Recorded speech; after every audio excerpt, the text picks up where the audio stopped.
I'm at the end of another day on the campaign trail, and I'm just here in Wellington at the moment. I've just finished off a Wellington Volunteers Information Night, and it was a great group of people. I think we had in total 18 of us there all together. And that was great to see so many people turn up and really willing to give their time. There's other volunteers I've got lined up in Wellington as well that couldn't make it along today, but it was great to see so many people there, and I just feel a real enthusiasm. There's a real energy in the room, and people are very excited about it. They're keen to get out there and start handing out how to vote for me, and I think there is a real mood in the air that's a positive mood, a mood for positive change. So it was great to see so many volunteers there tonight. I did start the day off today in Dubbo, and I went out and did some of my poetry. I had some around the garden poetry today. I've actually got a few bits of poetry this week. I've got some poetry tomorrow over in Mudgee and at Golgong, and then on Friday I've got some more poetry in Dubbo. So it seems to be, for whatever reason, just a coincidence that a few bits of my normal monthly poetry have all lined up this week. But I did some of that around a garden today, and it was great to talk to some of the people there that I've come to know fairly well now. When you turn up each month and you see some of the people sitting around, you start to know them by name and have a conversation with them, and they remember some things from last month. I've just got to make sure I keep learning new poems so they don't get tired of the poems that I know. So that was great there.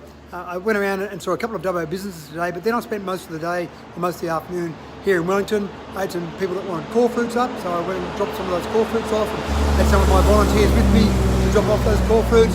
Talked to a few of the businesses down here, and again, with those volunteers, that mood seems to be very strong here in Wellington as it is across the entire electorate.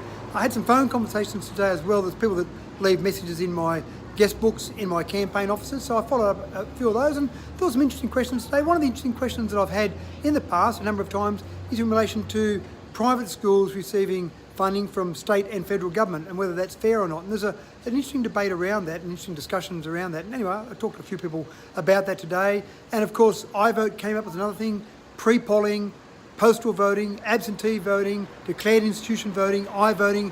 It gets very complicated for people around voting. So if you've got any questions, certainly talk to myself or one of my volunteers, and they've got most of the information. But the Electoral Commission website is the ultimate resource there to go to and have a look at some of that information there.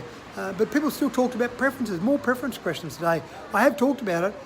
Over the last few weeks, I really have had a lot of questions about preferences. And I do say every time, I won't give any preferences to anyone. You decide as the voter where your preferences go. I will certainly ask you to give me number one. So I am asking for that in terms of directing preferences somewhere. But I'm asking for number one. What you do after number one is entirely up to you, but I do encourage people to vote all the way. I think that ends up with the person that is the best representative for the electorate if they do vote all the way. So I'd encourage you to vote all the way, number all the squares on your actual voting ticket, but obviously put me number one, but you decide where your preferences go, and that's how it should be. You make the decision on that. So it's been another interesting day. I've got more interesting days in this week before pre-polling starts next week. Tomorrow, I'm actually over in Mudgee and Golgong tomorrow. I mentioned some poetry I'm doing there. And then we end up in Stewarttown. Stewarttown's got a forum. This is the second last forum that I've got lined up. People that have organised these forums. I love the forums. I love going on to the forums. So second last one tomorrow at Stewarttown. That a lot of history for me in Stewarttown. Way back around 1849, 1850, somewhere around there, was the Dickerson name first came to Australia. So 4 generations I go back to Stewarttown, or it was called Ironbark back in the early days. So it's forum tomorrow night, some poetry again, but again, another exciting week, and then we'll find out tomorrow at midday who all the candidates are, because nominations close at midday tomorrow.